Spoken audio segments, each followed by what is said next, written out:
আমি এই পতাকাটি তার হাতেই দিব। ঘটনাটি কাকতালীয় নাকি মুত্তাকিমের আহ্বান শুনেছেন তারেক রহমান? ছবিসহ পতাকা প্রতীকী বিজয়ের নিশান হিসাবে রেখেছেন। ২৪-এর গণ অভ্যুত্থানের জুলাইয়ের মাঝামাঝিতে যখন উত্তাল সারা বাংলাদেশ, তখন রাজধানীর মিরপুরে সবার উপরে দাঁড়িয়ে লাল সবুজের পতাকা নেড়ে ছাত্র জনতার বিজয় নিশান উড়ান ছাত্রদল কর্মী মুত্তাকিম ইসলাম। বিভিন্ন রাজনৈতিক দলের কর্মীরা, বিভিন্ন পর্যায়ের মানুষ দেখে আমি ওখানে বসে ফিল করছিলাম যে তারা একটা শক্তি সঞ্চয় করতে পারছে, তারা আবার একটা লড়াই করবে।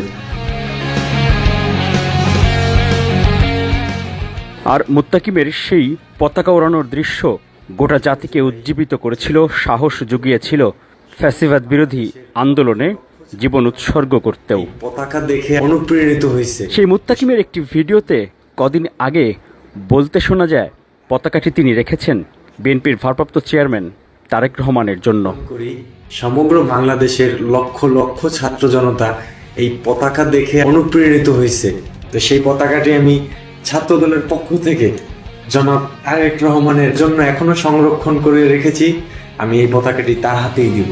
জাতীয়তাবাদী ছাত্রদলের পক্ষ থেকে তারেক রহমানের হাতে পতাকাটি তুলে দিতে চান মুত্তাকিম ইসলাম।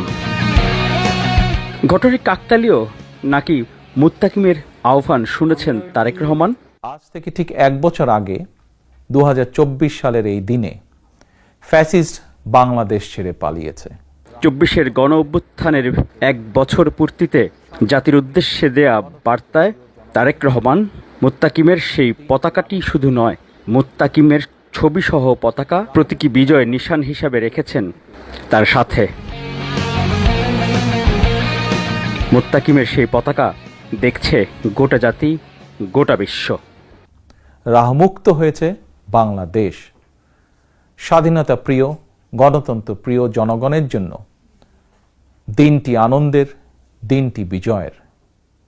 রাহমুক্ত বাংলাদেশের এই দিনটিকে অন্তর্বর্তীকালীন সরকার জুলাই গণ অভ্যুত্থান দিবস হিসেবে ঘোষণা করেছে।